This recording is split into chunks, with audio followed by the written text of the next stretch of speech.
Começa agora um programa que traz tudo sobre o livro mais lido em todos os tempos. Apresentamos O Som do Livro.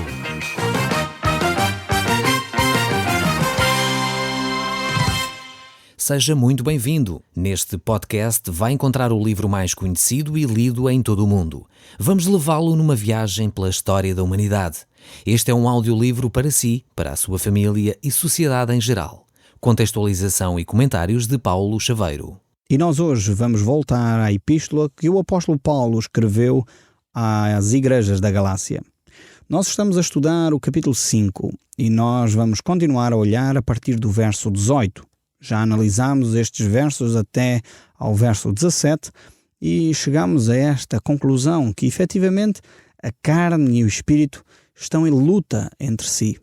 E é necessário alimentar o Espírito Santo de Deus em nós para que ele tenha liberdade de agir na nossa vida. Nós vimos isso no último programa, mas o texto continua a falar acerca destas obras da carne, acerca destas obras e do fruto do Espírito. Eu creio que o texto que nós vamos ler hoje nos vai ajudar efetivamente a meditar de uma forma tremenda naquilo que é a nossa vida diária. O cristão possui estas duas naturezas. A partir do momento que se liga a Cristo, a partir do momento que nasce de novo, ele não deixa de ter a sua velha natureza, a sua carne, os seus desejos pessoais. Não, de forma alguma. Ele continua a ter esses desejos, mas é necessário que a ação de Deus na sua vida se possa sobrepor aos seus desejos pessoais. Eu lembro-me daquela oração de Jesus quando estava no jardim de Getsemane, muito perto da altura de ser entregue para ser crucificado. Provavelmente você lembra-se da declaração de Jesus, numa das orações que ele faz. Ele diz: Pai, faça-se a tua vontade e não a minha. Percebe o que é esta luta entre a carne e o espírito? O próprio Senhor Jesus, naquele momento, dá a ideia de que esteve a viver esta batalha, porque ele tinha um desejo, como homem, como, pessoa, de não ter que passar por todo aquele sofrimento. E o maior sofrimento não era ser crucificado. O maior sofrimento que Jesus alcançou, que Jesus teve, foi a separação que ele teve de sofrer, porque levou todos os pecados da humanidade sobre si. Quando ele clama, Deus meu, por que me desamparaste? Este é o verdadeiro sofrimento de Jesus. É quando ele sente a solidão no seu íntimo. Se você sofre de solidão, se você vive talvez sozinho, talvez até tem pessoas ao seu redor, mas sente solidão no seu coração, entenda estas palavras de Jesus. Podemos estar rodeados por muitas pessoas, mas no nosso íntimo viver a solidão de uma forma tão intensa que o grito da nossa alma não pode ser saciado. E Cristo clamou: Deus meu, por que me desamparaste? Naquele momento em que Cristo levou sobre si o pecado da humanidade, os seus pecados e os meus, foi aquele momento doloroso. Eu creio que era disto que Jesus estava a dizer: passa de mim este cálice.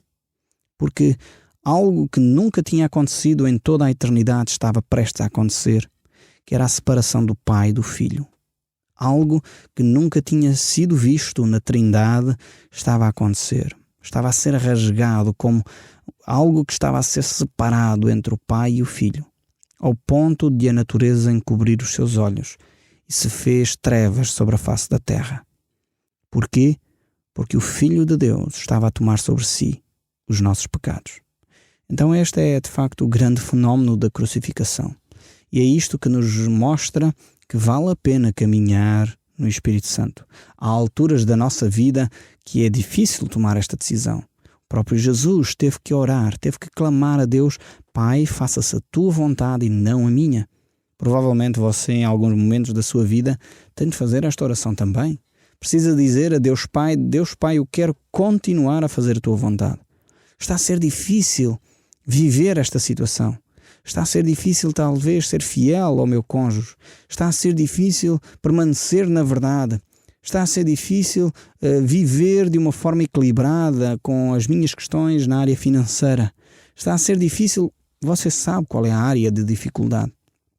mas clama a Deus dizendo: Senhor, eu quero manter as minhas contas pagas a tempo e horas, quero manter o meu nome limpo diante das pessoas e diante de Ti, quero honrar o Teu nome na forma como eu me conduzo, quero ser uma pessoa responsável e comprometida com aquilo que eu digo que vou fazer. Então, deixe o Espírito de Deus trabalhar no seu ser e clama a Deus: faça-se a Tua vontade e não a minha. Eu gostaria, para nós entendermos bem a continuidade desta reflexão, voltássemos um pouco atrás na leitura e voltamos ao verso 16 do capítulo 5 do livro de Gálatas, está bom? Então, se você tiver a sua Bíblia, eu recomendava que a abrisse para seguirmos esta leitura, para entrarmos então no contexto literário daquilo que vamos ver neste dia. Diz assim a palavra de Deus: digo, porém, andai em espírito e jamais satisfareis a concupiscência da carne, porque a carne milita contra o espírito e o espírito contra a carne, porque são opostos entre si, para que não façais o que porventura seja o vosso querer.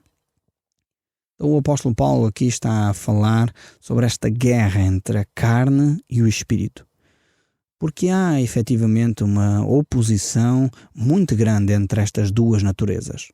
Paulo nos exorta de uma forma muito contundente a vivermos em espírito, a andarmos em espírito, a viver dentro daquilo que é a vontade de Deus, para que nós, como cristãos, não façamos aquilo que é o desejo da carne. Infelizmente, um crente, um cristão verdadeiro, genuíno, pode andar na carne. Ele pode, porque Deus permite essa liberdade. Mas, no entanto, quando um cristão faz isso, o que é que acontece? O Espírito Santo de Deus se vai apagando em nós, vai ficando triste, vai se diminuindo na sua influência na nossa vida. E é exatamente isso que o apóstolo Paulo nos diz: não apagueis o Espírito de Deus. Diz também num outro texto: não entristeçais o Espírito Santo de Deus. Isto nós podemos fazer. É como se o Espírito Santo fosse uma luz e essa luz fosse possível regular. Há aqueles reguladores de intensidade de luz e é como se o Espírito Santo fosse possível regular. À medida em que nós damos espaço à carne, nós vamos diminuindo a intensidade dessa luz dentro de nós. Chega ao ponto, muitas vezes, de os cristãos já não brilharem. A sua vida é praticamente igual àqueles que não têm Cristo. Talvez já você presenciou isso. Você talvez já disse: bem, se ser cristão é ser como aquela pessoa, eu não quero ser. Porquê? Porque aquela pessoa tem a sua vida de tal forma embrulhada, de tal forma em desobediência à palavra. O Espírito Santo de Deus não brilha nela de tal forma que você diz: isso eu não quero ser. Se ser cristão é ser aquilo, eu não quero ser. Mas eu gostaria que você colocasse os seus olhos em Deus, talvez agora compreendendo que se calhar aquela pessoa que se diz cristã é efetivamente um cristão carnal, um cristão que não está a dar espaço ao Espírito Santo na sua vida, tem o Espírito Santo quase apagado no seu ser. Talvez você possa dizer: ok, é possível viver o cristianismo de outra forma. E é verdade que é possível. Há muitos cristãos pelo mundo fora que têm uma vivência, uma intimidade com Deus, que nós olhamos, presenciamos, assistimos extasiados a ver o que Deus está a fazer na vida deles. Então, olhe também para esses aspectos positivos, olhe para esses bons exemplos e siga esses bons exemplos. Não dê lugar à sua própria carne. Vale a pena caminhar em espírito. Vale a pena andar dentro da vontade de Deus. Se nós olhássemos para os 12 apóstolos e pensássemos ou avaliássemos os 12 apóstolos por aquilo que Judas Iscariotes fez, nós iríamos dizer: bem, não vale a pena ter sido discípulo de Jesus. Porque Judas andou 3 anos com Jesus e no final o que é que ele fez? Traiu a Cristo. Então, muitas vezes nós olhamos para a pequena nódoa no tecido quando temos um tecido enorme que está completamente limpo. Se provavelmente você não for diferente de mim, é assim que nós vivemos. Nós conseguimos analisar aquilo que é negativo em detrimento de todo o resto que é positivo. Tínhamos 11 apóstolos que ficaram firmes depois da ressurreição de Cristo. Temos 11 apóstolos que se tornaram efetivamente marcos na história da humanidade. Mas, no entanto, temos um Judas Iscariotes que negou a Cristo, fez coisas terríveis, mas se nós olharmos só para ele, vamos dizer: então não vale a pena seguir a Cristo.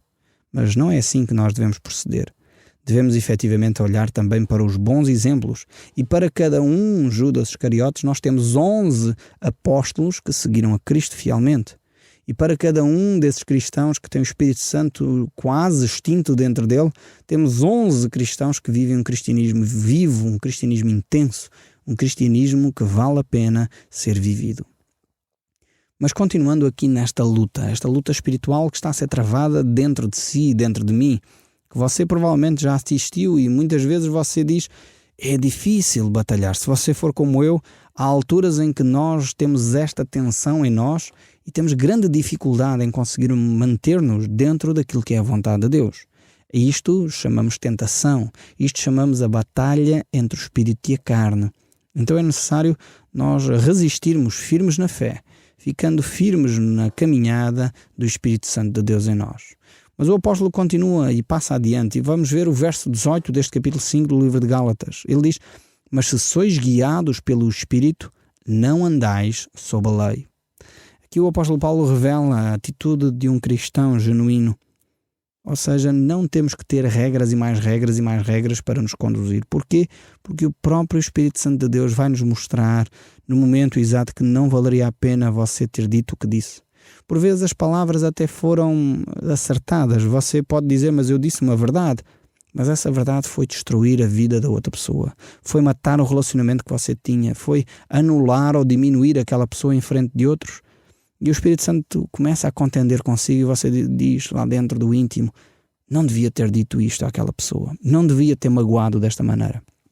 Se você chegou a essa conclusão, eu desafio a um outro passo, um passo importante, que é você ir ter com a pessoa e pedir perdão por isso.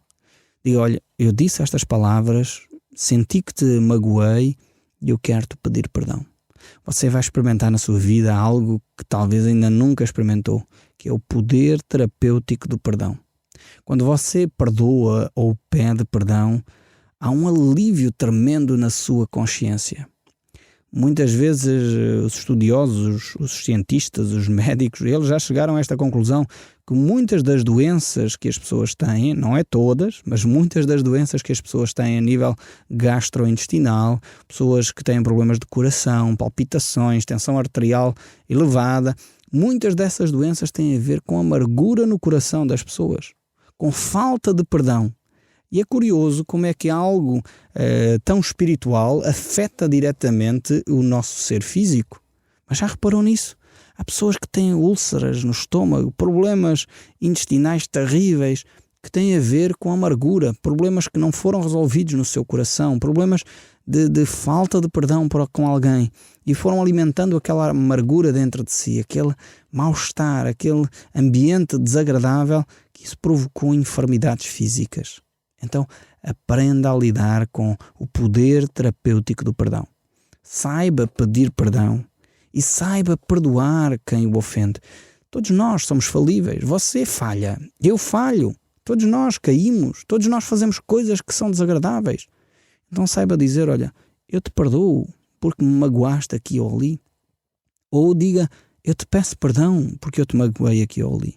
Aprenda a lidar com este poder terapêutico. Você vai ver que a sua saúde física vai melhorar substancialmente se você viver dentro destes padrões.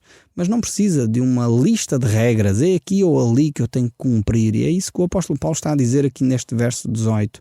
Se vivermos debaixo dessas regras, ele diz no verso 4 deste mesmo capítulo, que de Cristo vos desligastes, vós que procurais justificar-vos na lei, da graça decaístes. Então nós não precisamos mais de uma enorme lista de regras para cumprir. Precisamos sim de estar em comunhão com Deus e procurar amar o próximo. O resto é trabalho de Deus na sua vida e Ele vai fazê-lo efetivamente. Porque aquilo que Deus começou na sua vida agora, Ele vai levar até o fim. Deus não desiste de si. Você até pode querer desistir. Você talvez está a pensar em atitudes suicidas. Você talvez está a pensar, não vale a pena continuar esta vida. Mas eu quero dizer aqui de uma forma muito clara e transparente, Deus não desiste de si. Mesmo com os seus defeitos, Deus o ama. E Deus quer transformar esse seu ser. Deus quer mudar essa sua situação. Deus quer mudar esse estado de coisas. Começa a procurar na palavra de Deus e a viver em conformidade com essa mesma palavra. Mas o verso 18 aqui do capítulo 5 continua a falar, e Deus continua a falar connosco, e ele diz: ora, as obras da carne são conhecidas. E são o quê? Quais são as obras da carne? Então, prostituição, impureza, lascívia, idolatria, feitiçaria, inimizade, porfia, ciúmes, ira, discórdias, dissensões, facções, invejas, bebedices, glutanaria e coisas semelhantes a estas, a respeito das quais eu vos declaro, como já outrora vos preveni, que não herdarão o reino de Deus os que tais coisas praticam. O apóstolo Paulo aqui é extremamente forte. Ele mostra o que é as obras da carne.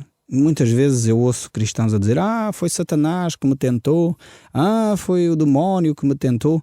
O apóstolo Paulo coloca aqui as coisas no plano muito terreno.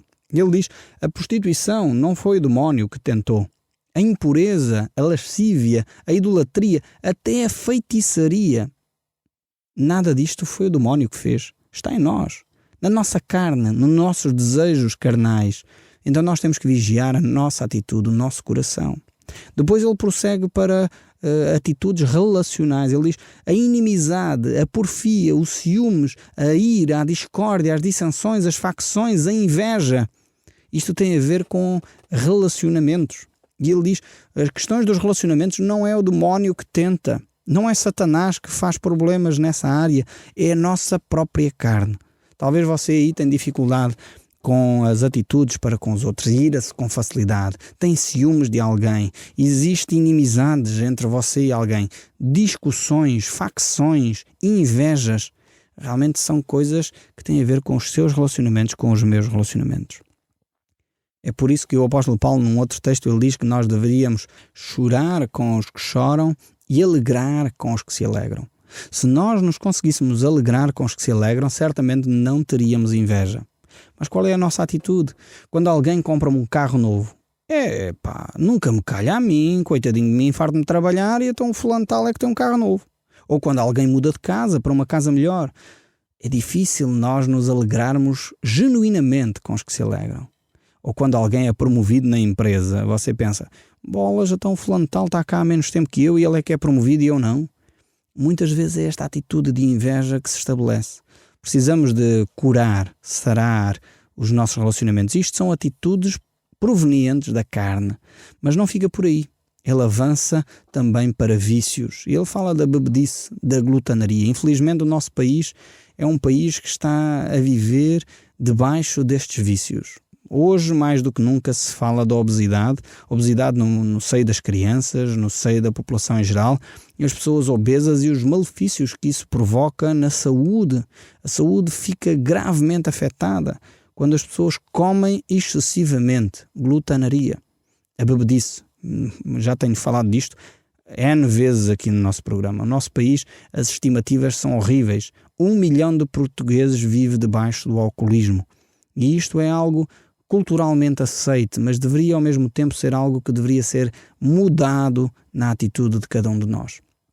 A Bíblia não diz para deixar de beber, não é isso que a Bíblia diz, mas a Bíblia diz para nós não vivermos debaixo de vícios, debaixo da bebedice, controlados pelo álcool.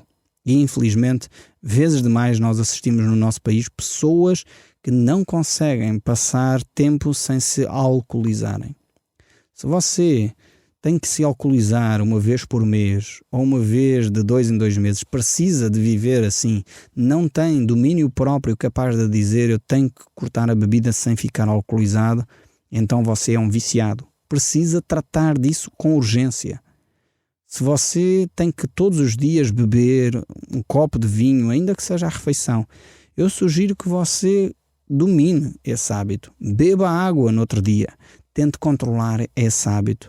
Um copo de vinho à refeição não faz mal, mas eu sei que se a pessoa não consegue dizer não a um copo de vinho, provavelmente já está dominada por esse copo de vinho. Então necessitamos tomar atenção para com os vícios. O apóstolo Paulo, ainda numa outra carta, no livro de Romanos, no capítulo 6, ele diz: assim também vós considerai-vos mortos para o pecado, mas vivos para Deus em Cristo Jesus. Não reine, portanto, o pecado em vosso corpo mortal, de maneira que cobiçais as suas paixões, nem ofereceis cada um os membros do seu corpo ao pecado como instrumentos de iniquidade, mas oferecei-vos a Deus como ressurretos de entre os mortos, os vossos membros a Deus como instrumentos de justiça, porque o pecado não terá domínio sobre vós, pois não estáis debaixo da lei, e sim da graça.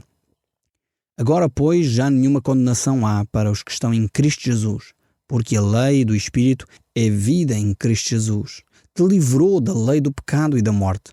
Portanto, o que fora impossível à lei, no que estava enferma pela carne, isso faz Deus enviando o seu próprio Filho em semelhança de carne pecaminosa, no tocante ao pecado, e com efeito condenou Deus na carne o pecado, a fim de que o preceito da lei se cumprisse em nós, que não andamos segundo a carne, mas segundo o Espírito.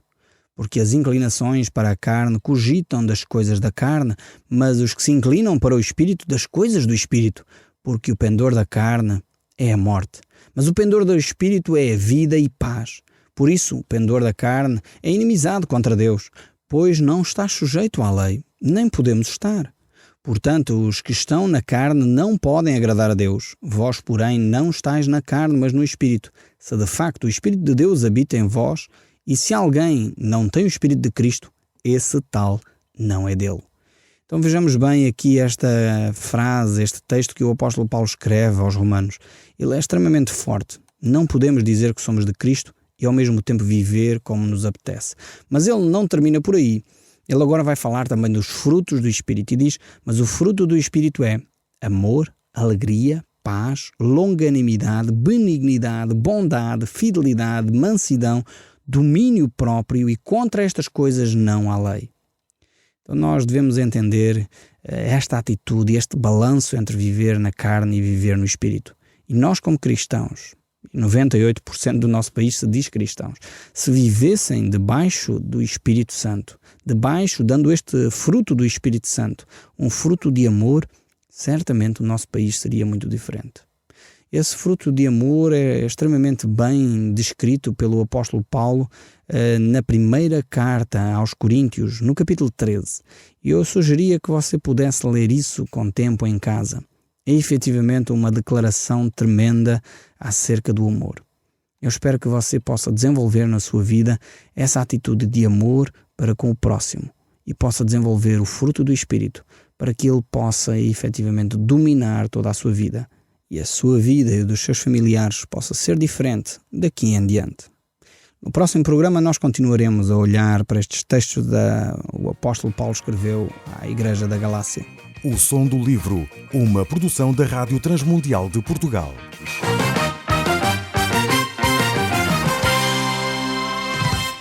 RTM. Conhece todos os nossos programas em rtmportugal.org. Uma produção da Rádio Transmundial de Portugal.